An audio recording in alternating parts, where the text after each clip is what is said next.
जय हिंद। आप देख रहे हैं रजनीश चंद्र तिवारी को। भारत के इतिहास में महाराणा प्रताप ही एक ऐसे योद्धा थे जिनके नाम से अकबर थर थर कांपता था, डरता था और पसीना पसीना हो जाता था। हल्दी घाटी के युद्ध के बाद तो अकबर इतना डर गया था कि रात्रि में सोते समय जब स्वप्न में भी जब महाराणा प्रताप दिख जाते थे तो पसीना पसीना हो जाता था। इतिहासकारों की माने तो महाराणा प्रताप की मृत्यु की खबर जब अकबर ने सुना था तो अकबर स्वयं फूट फूट कर रोया था। भारत के इतिहास में महाराणा प्रताप हल्दी घाटी के युद्ध के लिए भी बहुत प्रसिद्ध हैं। तो आइए आज हल्दी घाटी से संबंधित कुछ जानकारियां साझा करते हैं। 1576 ईस्वी के हल्दी घाटी के युद्ध में महाराणा प्रताप जी ने 20,000 राजपूती सेनाओं को साथ लेकर अकबर की विशाल सेना का सामना किया था। महज चंद मुट्ठी भर राजपूतों ने मुगलों के छक्के छुड़ा दिए थे। इतिहासकारों की माने तो इन दोनों सेनाओं के बीच जब युद्ध हुआ तो कोई भी विजयी नहीं हुआ था, लेकिन महाराणा प्रताप और राजपूतों का युद्ध कौशल देख करके अकबर बहुत घबरा गया था। इसके बाद भी महाराणा प्रताप और मुगलों के बीच काफी लंबे समय तक युद्ध चलते रहे।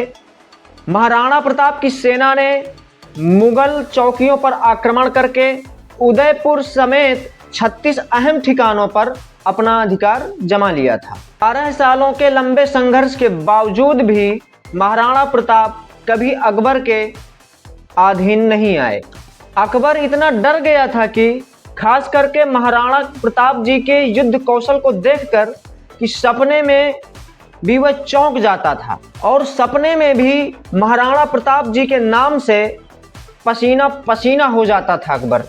इतना ही नहीं, लंबे समय तक के लिए अकबर के मन में राणा की तलवार डर के रूप में बैठ गई थी। अकबर इतना सहमा हुआ था कि पहले उसने अपनी राजधानी लाहौर और बाद में राणा की मृत्यु के बाद आगरा ले जाने का फैसला किया।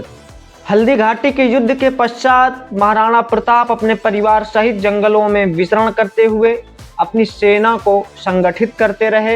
एक दिन जब अपने बेटे अमर सिंह की भूख शांत करने के लिए महाराणा प्रताप जी ने घास की रोटी बनाई तो उसे भी जंगली बिल्ली लेकर भाग गई थी। ऐसा देखकर महाराणा प्रताप जी के हौसले थोड़ा कमजोर पड़ने लगे। इतिहासकारों की माने तो बीकानेर के कवि पृथ्वीराज राठौड़ ने महाराणा प्रताप के सुप्त स्वाभिमान को जगाने के लिए उन्हें एक पत्र लिखा था, जिससे महाराणा प्रताप जी का स्वाभिमान पुनः जागृत हुआ और वह कभी अकबर के अधीन नहीं हो पाए थे।